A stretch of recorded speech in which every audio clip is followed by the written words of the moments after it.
Now, a Trump ally is directly threatening riots and unrest if prosecutors do go forward and eventually indict Donald Trump. It's all about getting him. They literally will be riots in the street. That is what the escalation sounds like now. It's an apparent threat, with Trump then amplified in a new post of that same clip to his followers online. You can see there. And this is not just anybody talking. It is a Trump ally, lawyer, and top Republican on the Senate Judiciary Committee. So he knows better than to just blithely talk up, warn of violence and crime as retaliation against whatever happens in the criminal justice system, which no one, including him, knows what will happen.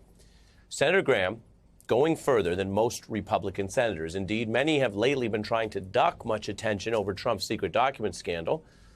But what is different about Graham? Well, Senator Lindsey Graham is also a witness and a potential participant in Donald Trump's 2020 election plot, which remains under criminal investigation in Georgia. Graham trying to fight lawful orders to testify there. So he has, at a minimum, a conflict. Now, Graham carefully avoided linking his own legal pressure in Georgia to this new apparent warning or threat. Instead, he argued there's some sort of double standard about secret documents, which is the federal case, not the Georgia case. And he argues that if Trump were indicted on that charge, the riots would be concerned about the double standard. They would be about that.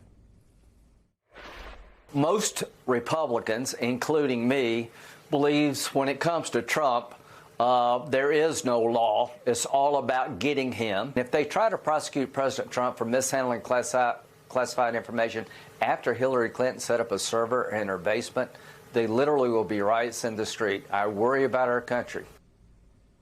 There literally will be riots in the street, he says, and uses his platform to push that idea, and then adds his idea that he's also just sort of concerned that this is something he worries about, that it's a bad thing. He would seem to leave himself that escape hatch. But let's cut through it, shall we? The key is the threat that is issued with certainty. There will be riots. Now, it is wrong to argue the justice system should respond to or give a veto to criminal and violent attacks in response to whatever it does. Now, Graham was picking that one case, but he didn't go on to say there would not be riots if Trump were indicted on a different case, say the case in Georgia, where Graham has his own legal headaches.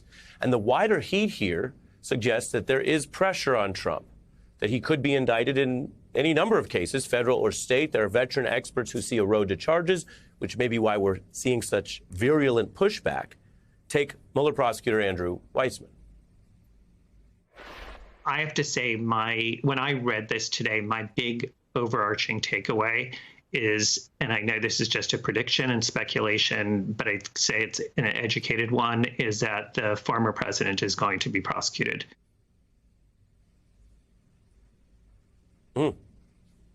Educated view from someone who's done these kinds of cases, but that may or may not happen. We don't know.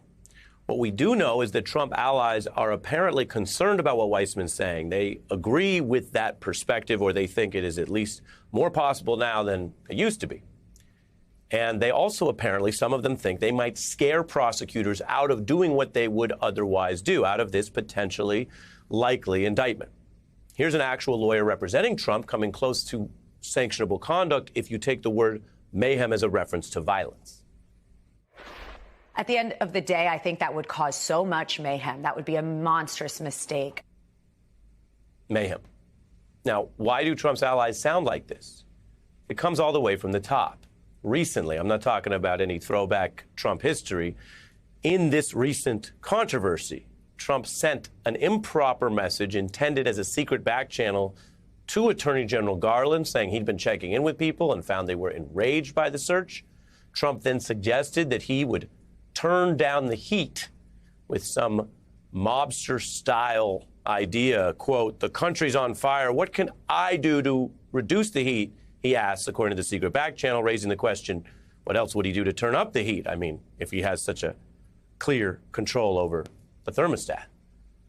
And there's more detail on how Trump views Garland as someone he can muscle or negotiate with in today's New York Times. And the wider context right now is the serious violence in our country, the ongoing surge in threats and attacks against the FBI, including those fomented by Trump allies, including calls for a, quote, civil war and, quote, armed rebellion. Take it together and you have actual violence and planned attacks cheered on by Trump after this violent insurrection with a demand that he is above the law or there will be mayhem, riots, people will pay, maybe people will die. It is brazen. It is also revealing tonight. Because just as we've reported for you on how the same conservatives who demand people just comply with police in seconds or face violence or death go on to say Trump should get months, even though he never complies with law enforcement in this current standoff.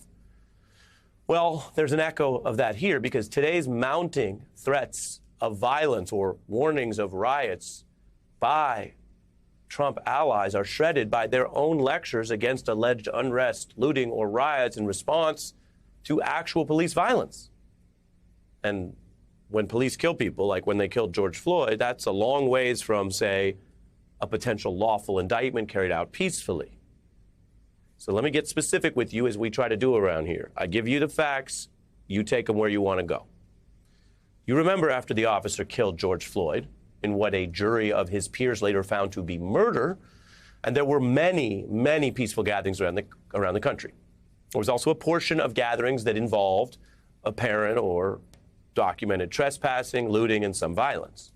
And it was Republican leaders who loudly condemned any such rioting and looting. Now, you can have a mathematical appraisal of what percent of that conduct was planned, what percent of it was part of a political, organized national agenda. It certainly wasn't threatened by any major party leader, the way Trump and Graham are talking. But however much it did happen, it was the thing that Republican leaders seized on that summer and condemned and proclaimed it was a matter of principle. And let me tell you, today, that looks hollow. As hollow as Lindsey Graham's claims that he shouldn't have to testify because he's a politician. Being upset with what happened to Mr. Floyd is absolutely all-American. Trying to occupy part of a city and turn it into a socialist enclave, not. We always respect the rights of peaceful protesters, but anarchy, rioting, and looting, we have zero tolerance for. We are not animals. We are Americans. In the face of such indecency, we must resolve to be decent. Every one of us has an obligation to distinguish peaceful protest from the violent riots that continue to see innocent people hurt. But the destruction and the looting and what I just heard on your reporting has got to stop. Yes, violence and riots are wrong. Responsible leaders condemn them. So what do you call leaders who claim to be against them and then all but threaten them when they are legally cornered? Rioting and looting, we have zero tolerance for. Being upset with what happened to Mr. Floyd is absolutely all-American. Trying to occupy part of a city and turn it into a socialist enclave, not. It's all about getting him. They literally will be riots in the street. I worry about our country. Now, the bad news tonight, this is not a drill. You see the way they're talking. You see how obviously hypocritical it is, how it goes to larger problems in their ability to function within a rule of law society with equality between all people and all races. This may get louder and more serious and more dangerous before we're through with it. I told you that's the bad news. The historical news, though, is that prosecutors have faced all of this before.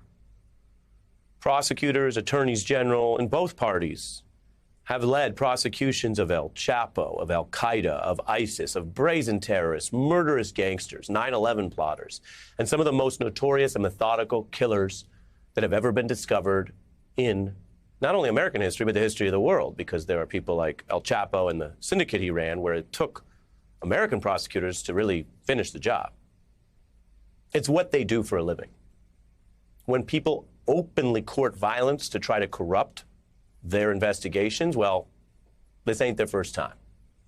It might anger a prosecutor personally, though that's never supposed to impact their independent legal decisions. But it certainly does not shock or scare them. They are trained to keep doing their job against exactly this kind of crap. and to do their job against all the forces who apparently would prefer to live in a land where thugs call the shots in their own supposed investigations, or mob violence becomes a veto over the rule of law, all for politics or racism or whatever sense of society they think would be a better place to live. There are plenty of examples of what it looks like in places around the world that have that without rule of law. America, on its good days, is not supposed to be one of them.